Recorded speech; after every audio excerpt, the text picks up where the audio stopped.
যাদবপুর কাণ্ডে তোলপাড় পড়ে গিয়েছে সেই শনিবার থেকে আজ ফের পথে নামবে এসএফআই। শিক্ষামন্ত্রীর পদত্যাগ দাবি এবং হামলার অভিযোগে আজ ফের প্রতিবাদ কর্মসূচি ডাক দেওয়া হয়েছে। শিক্ষামন্ত্রীর ওপর পরিকল্পিত হামলা চালানো হয়েছে, পাল্টা অভিযোগ করছেন তৃণমূলপন্থী অধ্যাপকদের একাংশ। বাম তৃণমূল সংঘাতের মধ্যে আসরে নামলো এবিভিপিও। যাদবপুর বিশ্ববিদ্যালয়ের গেটে একেবারে তুলকালাম পরিস্থিতি। গতকাল এবিভিপি এবং এসএফআই এর মধ্যে হাতাহাতি চরমে উঠল। এসএফআই এর পোস্টার ছোড়ার অভিযোগ এবিভিপির বিরুদ্ধে।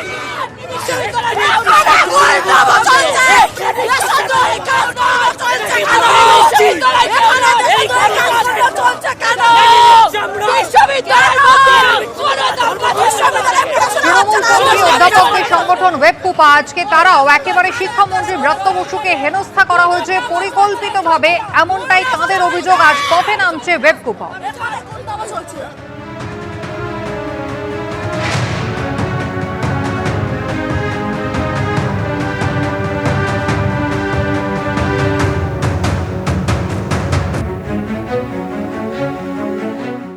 শনিবার যাদবপুর বিশ্ববিদ্যালয়ে ঠিক কি ঘটেছিল তা নিয়ে দাবি পাল্টা দাবি লড়াই চলছে। গতকাল ঘণ্টাখানেক সঙ্গে সমান অনুষ্ঠানে তা নিয়ে মুখ খুললেন যাদবপুরের ছাত্র অভিনব বসু, যিনি শনিবার ঘটনাস্থলেই ছিলেন।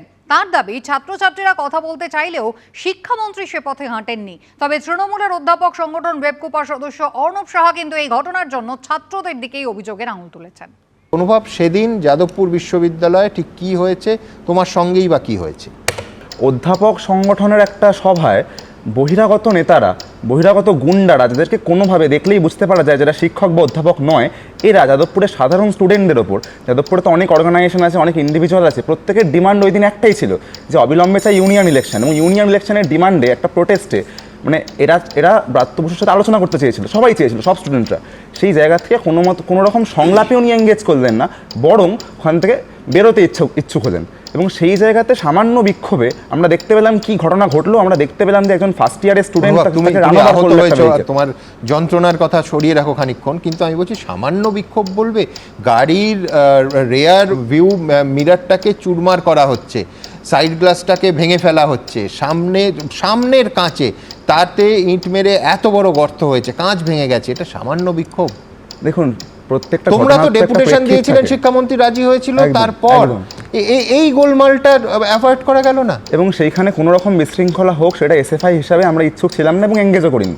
সেইখানে বিষয়টা হচ্ছে প্রত্যেকটা ঘটনাটা প্রেক্ষিত থাকে। সেখানে টিএমসিপির এবং টিএমসির অন্যান্য অংশের যে গুন্ডারা এসেছিল, যে লুম্পেনরা এসেছিল, তারা বারংবার করে সভার শুরু থেকে সেইখানে প্রোটেস্টারদের ওপর বিভিন্ন অকথ্য ভাষায় আক্রমণ করে এবং দিনের পর দিন ধরে যা বিভিন্ন জায়গায় হয়ে আসছে, যাদবপুর বিশ্ববিদ্যালয়ে একই ঘটনা ঘটে, তারা আক্রমণ করে। এবং সেই আক্রমণ, সেই সিচুয়েশন, তার রিয়াকশানেই যেখানে ব্রাত্য বসুর সাথে শান্তিপূর্ণভাবে আলোচনা এঙ্গেজ করা ইচ্ছুক ছিল স্টুডেন্টরা, সেইখানে উনি এঙ্গেজ করলেন না, বরং আহত হলে অন্যান্য স্টুডেন্টরা এবং এই ফার্স্ট ইয়ার একজন স্টুডেন্ট যে সেখানে মানে নিহত হতে পারতো, মারা যেতে পারতো, এইটা ঘটনা। এবং সেইখানে তৃণমূল ঘনিষ্ঠ অধ্যাপক ওমপ্রকাশ মিশ্র, যার ভেহিক্যালে আমি আহত হয়েছি, তিনি বেরিয়ে দুজন ছাত্রীকে বেধড়ক মারধর করেন।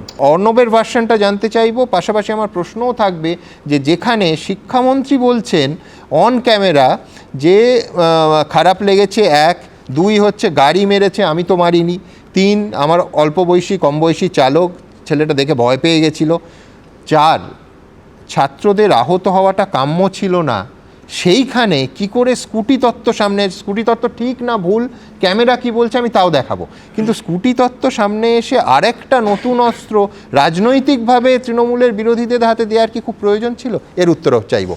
একটা ফুটেজ, একটা ছবি অভিনব বা অন্য কোনো সংগঠন তারা দেখাতে পারবে যে সেই দিনকে ওই যে এজিএমটা হয়েছিল সেটা ওয়েবকুপার ব্যানারে এবং সেটা আগে থেকে ঘোষণা করা একটা এজিএম, মানে অ্যানুয়াল জেনারেল মিটিং, সেখানে কোনো গুন্ডা তথাকথিত কেউ ছিল কিনা? সেখানে 3000-এর উপর অধ্যাপক ছিলেন, তারা সারা পশ্চিমবঙ্গ থেকে এসেছেন, মহিলা অধ্যাপকেরা ছিলেন। এবং দুপুরের সময় থেকে যে রকমের প্রভোকেশন, কনস্ট্যান্ট প্রভোকেশন করা হয়েছে, আমি যেটা পড়ে দেখালাম এটাও কিন্তু একটা প্রভোকেশন। এবং সেখানে পরিষ্কার করে বলা হচ্ছে যে আপনারা চলে আসুন এখানে, মানে সেখানে তারা ডাকা হচ্ছে সেখানে। তো এই যে প্রভোকেশনের যে একটা মনোভাব, সেই মনোভাবটা শুরু থেকেই ছিল। আপনি মানবেন যারা আহত হয়েছে বা যাদের দেখা যাচ্ছে তারা তো যাদবপুর বিশ্ববিদ্যালয়, তারা তো অবশ্যই যাদবপুর বিশ্ববিদ্যালয়ের ছাত্র। আমি নিজে যাদবপুর বিশ্ববিদ্যালয়ের ছাত্র, ঠিকই তো। আমার গ্র্যাজুয়েশন থেকে আরম্ভ করে পিএইচডি পর্যন্ত পুরোটাই যাদবপুর বিশ্ববিদ্যালয়। এবং আমি ওখানে জানি যে এই ধরনের একটা ধরুন প্রতিষ্ঠান বিরোধী রাজনীতি বলুন বা এই ধরনের রাজনীতির একটা চল রয়েছে।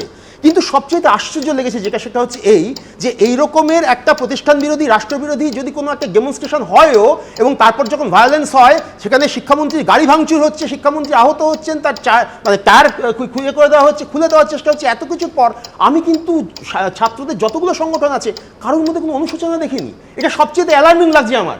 ফুটেজ যদি দেখেন ভালো করে, সেখানে গাড়ি থেকে সে পড়ে গিয়েছে এবং ধাক্কাটা তার লেগেছে, পড়ে যাওয়ার পরে তার ধাক্কাটা লেগেছে, গাড়ি তাকে পিছিয়ে দিয়ে চলে গেছে এরকম নয়, একদমই ঘটনাটা এরকম নয়।